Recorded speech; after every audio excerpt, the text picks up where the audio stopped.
A small town, a man shot in broad daylight in front of dozens of people. Yet, no witnesses, no suspects, no answers. And that's not the only case. Across the United States, there are small towns where such things happened, but people don't talk about. Not because no one knows the truth, but because no one wants to say it out loud. These are 10 of the creepiest small towns in the United States. Number 10. Ajo, Arizona.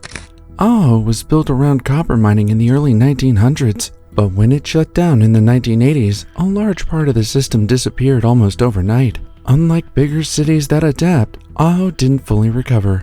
Large sections of worker housing were left behind. Some were reused, others weren't. Drive a few minutes outside the main plaza and you'll start noticing it. Entire rows of homes that look structurally intact but empty. The roads are still there and the layout still makes sense, but there's more space than people.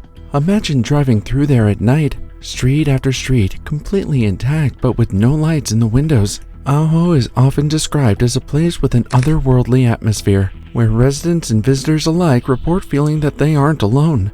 In Ajo, the space feels larger than the number of people left in it.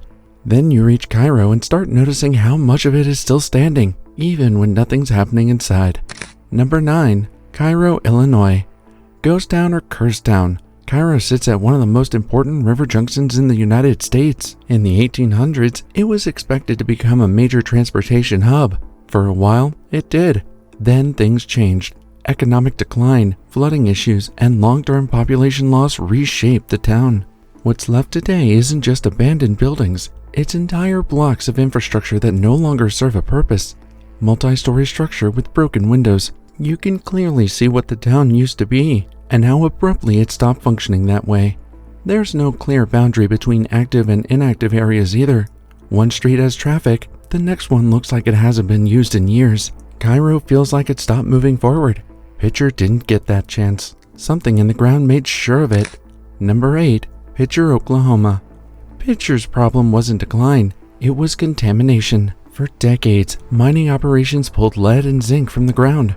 What they left behind was waste. Massive amounts of it. That waste went into the soil and water supply. Tests eventually showed dangerous lead levels, especially in children. The government stepped in and declared the area a hazard. Residents were relocated, but the town's physical structure remained. What makes Picher unsettling isn't just that it's empty, it's that the environment itself caused the evacuation. The ground isn't stable in some areas due to underground mining. Large chat piles still dominate the landscape. And even standing there, you're aware that the risk is invisible. There's no clear sign telling you where it's safe and where it isn't. In Picher, the danger comes from the environment. In the next town, it came from a moment everyone witnessed. Number 7. Skidmore, Missouri. Skidmore's reputation comes from a single event, but it's not the crime itself that stands out. It's what happened after. In 1981, Ken Rex McElroy, a man accused of multiple serious offenses, was shot in broad daylight. There were plenty of witnesses, people who saw exactly what happened, but when police arrived and started asking questions, something unusual happened. No one spoke. Not one person claimed to have seen anything. The investigation stalled almost immediately. No arrest, no clear suspect, no resolution. And that silence didn't just end the case, it became part of the town itself. Even today, bringing it up changes the conversation. Asked directly, and people don't argue or deny it, they just move on. Like there's an understanding that some things aren't meant to be said out loud, which makes it clear that everyone knows the story. They just don't engage with it. But what makes the next place unsettling isn't silence, it's how many people reported seeing the same thing. Number 6. Point Pleasant, West Virginia. Between 1966 and 1967, multiple people in Point Pleasant reported seeing the same figure. Descriptions were consistent: tall, winged, with glowing eyes. The sightings were concentrated near an abandoned TNT plant outside town. Then came the Silver Bridge collapse in December 1967. 46 people died. After that, the sightings were stopped. That sequence is what made the story stick. Not just the sightings, but the timing. Today, the TNT area still exists. It's isolated, with scattered concrete structures and overgrown access roads. Driving out there, especially at dusk, you'll notice how quickly the environment changes. Less traffic, less light. People don't go there expecting to see anything, but they also don't stay long, because once you're out there, turning back feels like the smarter decision. Seeing something unusual is one thing, but walking into a place where something actually happened is different. And that's our next town, Villisca. Number 5, Villisca, Iowa. In 1912, 8 people, including 6 members of the same family, were murdered inside a small house in Villisca. The killer was never definitively identified. Investigators at the time followed multiple leads, even naming suspects, but nothing ever fully held up. The case slowly went cold, leaving behind more questions than answers. The house still stands today, preserved much like it was back then. Visitors can walk through it room by room. What unsettles people isn't exaggerated stories, it's how ordinary everything looks. Small bedrooms, tight hallways, low ceilings. You can stand in one room and clearly hear movement in another. That's what gets to people, not because something dramatic happens, but because every small sound becomes impossible to ignore. A floorboard shifts, and you immediately know exactly where it came from. A door moves slightly, and there's no one else inside. There's no distance in that house, nowhere for anything to hide. That house in Villisca is confined. Dudleytown removes those walls completely, and that changes how disorientation works. Number 4, Dudleytown, Connecticut. Dudleytown was a small settlement established in the 1700s, deep within Connecticut's forest. It didn't last. Over time, families moved away. The land was eventually abandoned, but what kept the area from being forgotten were the stories that followed. Accounts of sudden illness, reports of people leaving without clear reasons. Later, claims from visitors who said the environment itself felt disorienting. Today, the land is privately owned and closed to the public. Not because of a single confirmed event, but because of repeated incidents involving trespassers getting lost or needing assistance. The area is heavily wooded, with uneven terrain and very few clear markers.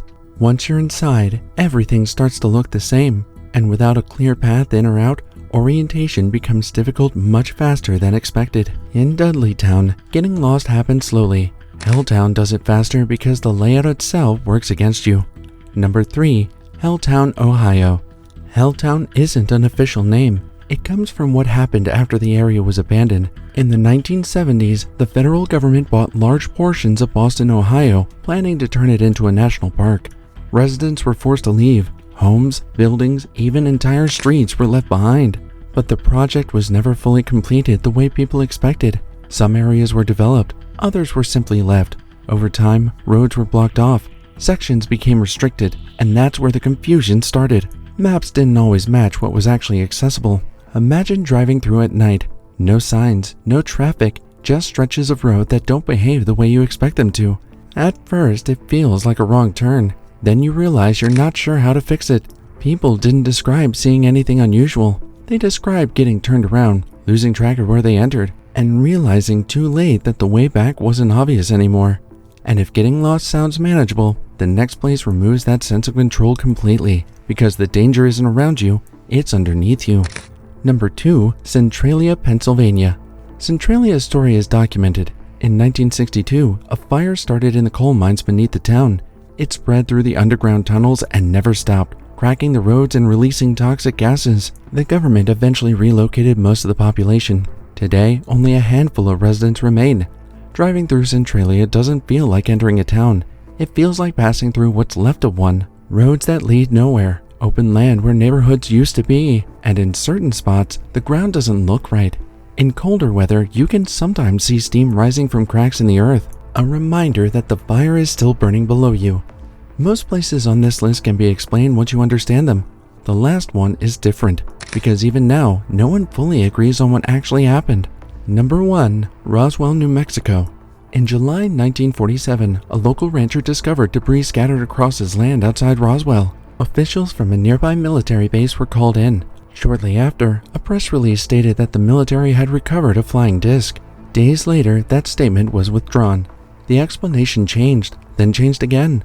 Over time, more information came out, but instead of clarifying things, it raised more questions. Even now, there's no explanation for it. And that leaves one question that's never been fully answered. Why did the story change so quickly in the first place? Some of these towns leave behind empty streets. Others leave behind unanswered questions. So what do you think? Are these places just shaped by history, or places where something happened and no one ever fully explained it? And if you had to visit one, which would it be?